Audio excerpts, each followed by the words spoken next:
How to prepare your business plan for the Innovator visa or Startup visa. That's the subject of this live stream, which is part of a series where I'm going to go over all aspects of how to prepare your business plan.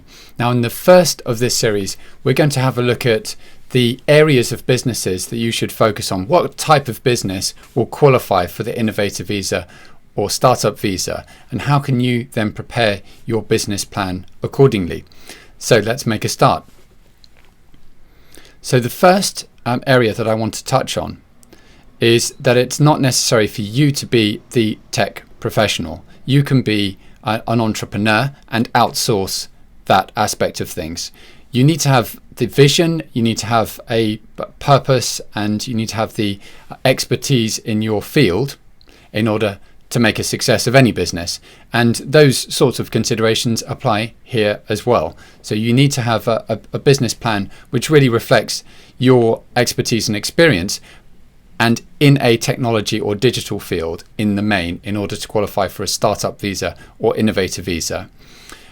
But there are various different ways in which you can translate that expertise or experience into a viable business for the purposes of the visa. So let's go through what those are. So as I say, you can be the entrepreneur, you don't need to be the tech wizard. The second point is you don't need to do something that's completely unprecedented. It needs to be new. What does new mean? Well, it can be a new variation on an existing business model.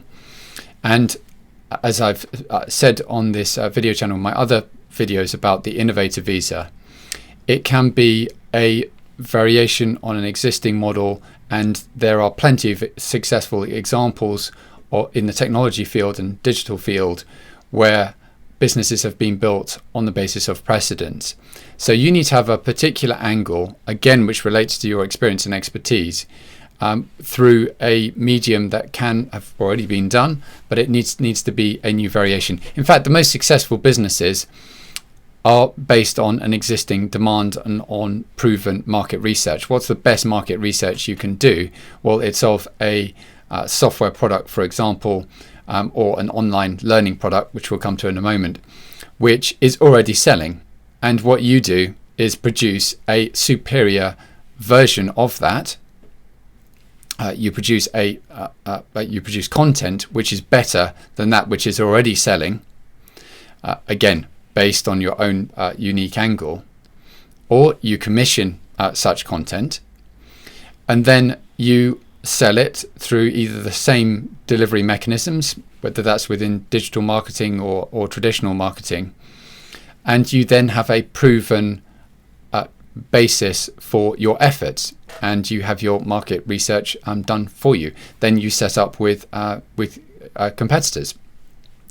Now, that approach is generally by business advisors recommended then in contrast to being a pioneer. A pioneer doing something completely unprecedented has no real way of knowing that their product is going to sell and there's going to be a demand for their product, however much interest there is. If you're a pioneer, then you're going to spend a lot of time finding and establishing your market. If you're doing a new variation on an existing idea or an existing product which is already selling, and you can offer that unique angle, or just in general terms provide a better product and then perhaps with better sales copy, then that is generally a sounder foundation in business. Now, that particularly applies in relation to the Innovator and Startup visas. If you're doing this, there is a requirement that you do something new, and it's got to be in the innovation economy, which is broadly digital and tech. It can, obviously, there are exceptions to that. I do have clients who are in the science fields, but generally it's digital and tech. Generally, there will be some form of software that's being sold, and generally it's sound practice and a good business approach to base what you're doing on existing market research, and ideally you'll have at least one competitor who will have been doing something similar in that field before and will have established a presence and established a market which you'll then be drawing on. So it's got to be new. It does not have to be unprecedented. So you can have an existing take on a new take on an existing digital or technology business. So the next point is software as a service, and I think that is going to cover the vast majority of these businesses. Now, I'm going to deal with online learning as an example within the Innovator visa and startup visas, and that really, in a sense, falls within software as a service. Software as a service is a bit different, and the best, I think, example of software as a service at the moment is a product I use, which is Canva. Now, there's lots of digital graphic design tools out there, and they're all great examples, I think, of software as a service. So they've taken something which is quite traditional, where there's perhaps a saturated market, but there's going to be an ongoing need for design services, indefinitely into the future, and they've put it into a really great tool. Now, obviously, that's a huge tool, and you do not need to have something like this in order to qualify for these visas, but as an example of the sort of product that people are looking for.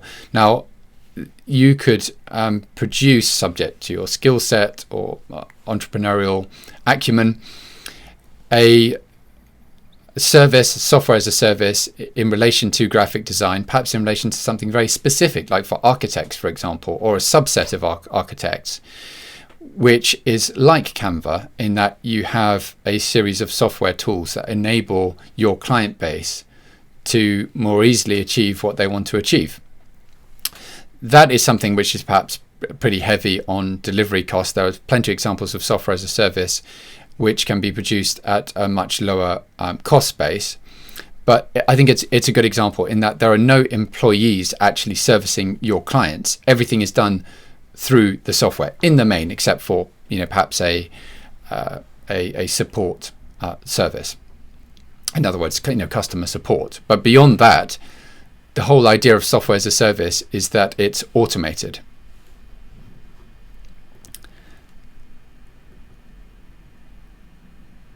And the next example is an example I mentioned in my last live stream, is this regulatory software for my maritime client. Now, that's one of, again, many examples, but there are certain repeatable processes in different sectors and different professions which lend themselves to automation. And you may have a new area which you think hasn't been automated. I think anything which involves people putting data into a spreadsheet and then doing something with it will lend itself to software as a service. Anything that can be automated will be automated in our economy. So again, you may be able to find an existing business, an existing solution in your particular field through using third-party software products, or you may have recommended third-party software products to your clients, and you may have seen that there are issues with them or shortcomings. That's a perfect basis for a software as a service business, and that's the sort of thing that would lend itself to the startup visa and innovator visa. The next example is digital marketing, and I think here this is just to push it to its extreme. So digital marketing in the main is delivered through personal services. So a traditional digital marketing agency will have a number of people and it'll be servicing clients manually, as it were. So it's not automated through software necessarily, although they may draw on software tools. But you'll have an account manager, and underneath them they will have a team who will be delivering the service. So it's not a great example, but there are digital agencies who use software tools where the accent is on the tools and on, therefore, the software as a service, as opposed to just personal services.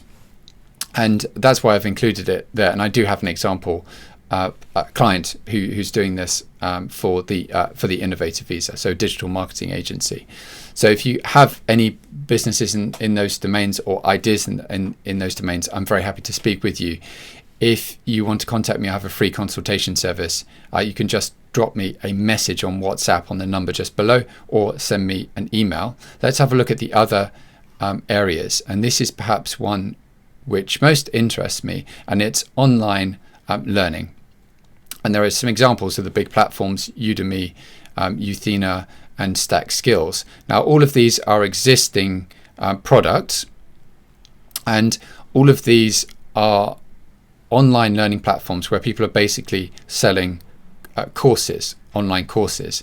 And I think this is really quite compelling, and this is where you've seen a bit of a revolution in teaching, just in general terms.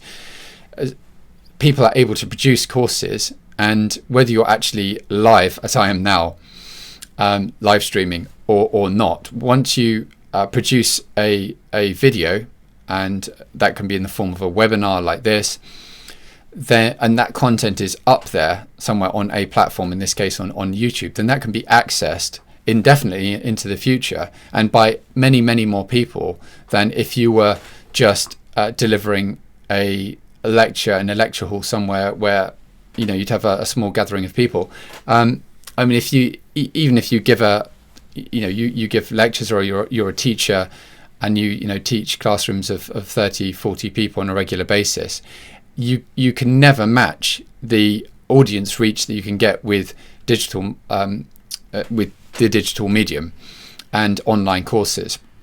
And online courses can translate into a viable business for the purposes of the Innovator or Startup visa and be reflected in the business plan. And I have clients who are doing this within those visa routes. So what the sites actually look like, you can see here if you look at any of these sites, but they are basically online courses where you can take your knowledge and translate it into online courses. Now, that doesn't necessarily mean that you need to do the teaching yourself. So you can have the content commissioned. Obviously, there's a bit of an undertaking there, but you don't necessarily have to be the teacher, the source of knowledge, the subject matter expert yourself. However, you need to do this in an area where you've got some credibility, experience, as a minimum interest, because again, just to go back to basic business principles, which are to be reflected in the business plan, any business you do needs to be in an area that interests you, where you've got drive and you've got some level, ideally, of passion to drive it forward over a number of years. I mean, the visa terms, minimum visa terms for the purposes of assessing these visas are 3 years in the case of Innovator visa, and then a 5-year lead-in for the startup visa, so 2 years, and then plus 3 when you switch into the Innovator visa. So you need to have something which is going to occupy you for that time. Now, another important point I'd make is that for the startup visa, remember, you can spend the minority of your time doing something else, potentially unrelated, so doing other work. So you have the right to work in the UK in other capacities.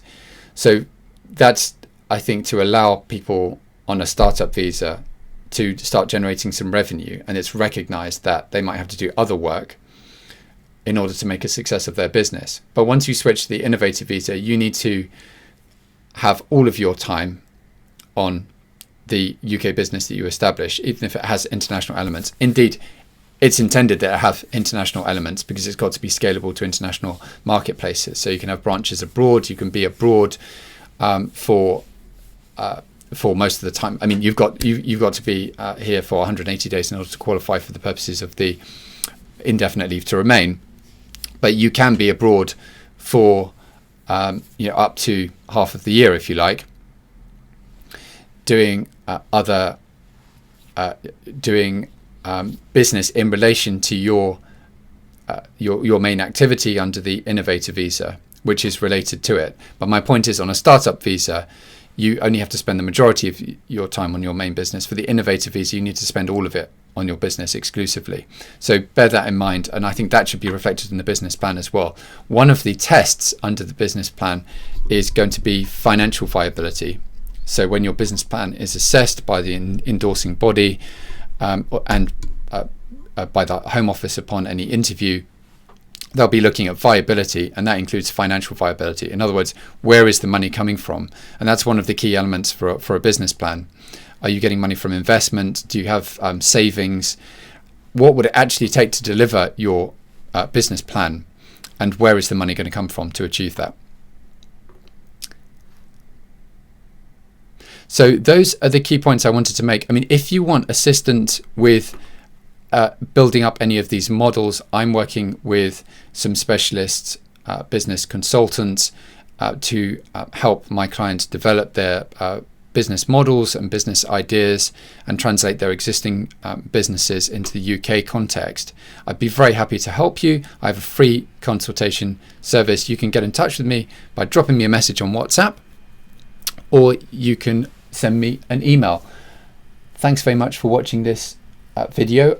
It's part of a series, so do feel free to subscribe if you want to know more about the business plan. I'm going to be producing sample business plans or example business plans over the coming days.